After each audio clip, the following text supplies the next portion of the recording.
Kembali bersama Mapikor TV Berita.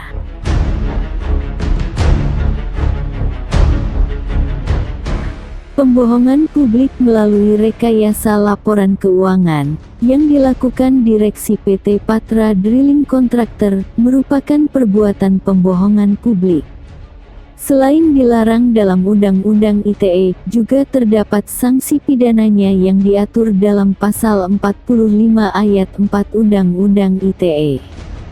Perbuatan rekayasa laporan keuangan dengan tujuan untuk memperkaya diri sendiri atau kelompok yang dapat merugikan keuangan negara atau perekonomian negara akan dikenakan sanksi penjara paling cepat 4 tahun dan paling lama 20 tahun, sesuai ketentuan UU Nomor 31 Tahun 1999.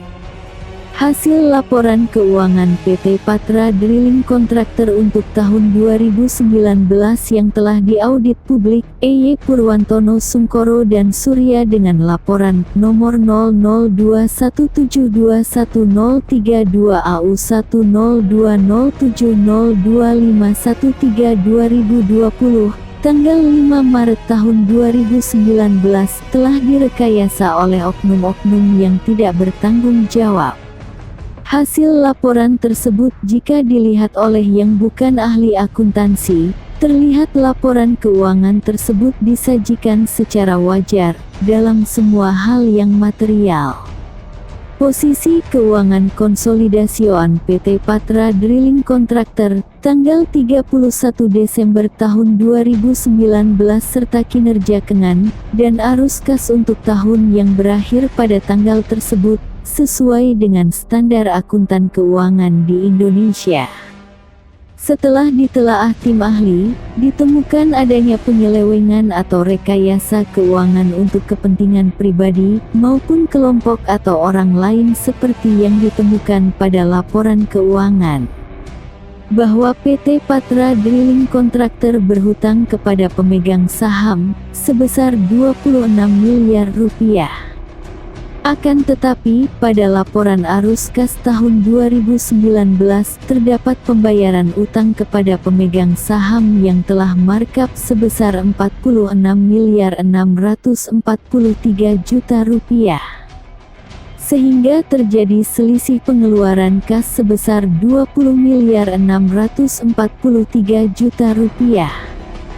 Selain itu, pada laporan arus kas terdapat pengeluaran untuk pembayaran bunga pinjaman kepada pemegang saham sebesar 1.993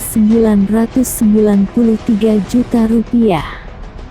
Setelah dilihat pada laporan keuangan PT PDSI, sebagai pemegang saham 99,96% dari PT Patra Drilling Contractor, ternyata tidak ada laporan keuangan yang menyatakan menerima pembayaran pinjaman sejumlah tersebut. Begitu juga dengan pembayaran bunga pinjaman seperti yang disebutkan, sehingga jelas bahwa laporan keuangan terkait pembayaran pinjaman dan bunga pinjaman kepada pemegang saham adalah fiktif. Sementara Direksi PT Patra Drilling Contractor menyatakan bertanggung jawab atas penyusunan dan penyajian laporan keuangan PT Patra Drilling Contractor, dan Direksi juga bertanggung jawab atas sistem pengendalian internal PT Patra Drilling Contractor.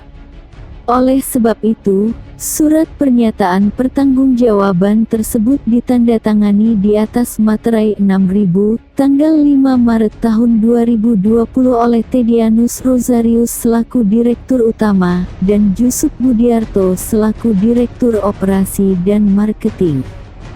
Para pemegang saham PT Patra Drilling Contractor, sesuai dengan catatan laporan keuangan 17 adalah PT PDSI, sebesar 99,96% atau sebesar dalam jutaan rupiah sebesar 15.744 juta rupiah.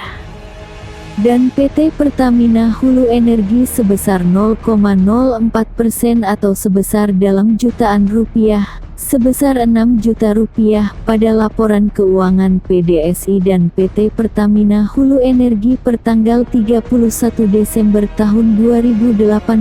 Tidak ada pengakuan piutang kepada anak perusahaan PT Patra Drilling Kontraktor sebesar Rp26 miliar. Dengan demikian jelas bahwa telah terjadi rekayasa atau pembohongan laporan keuangan oleh direksi PT Patra Drilling Kontraktor.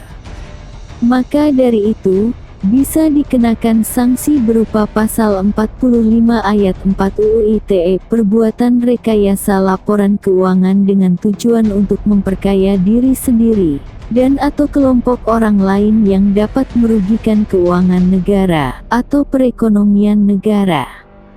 Juga akan dikenakan sanksi penjara paling cepat 4 tahun dan paling lama 20 tahun sesuai ketentuan UU Nomor 31 Tahun 1999.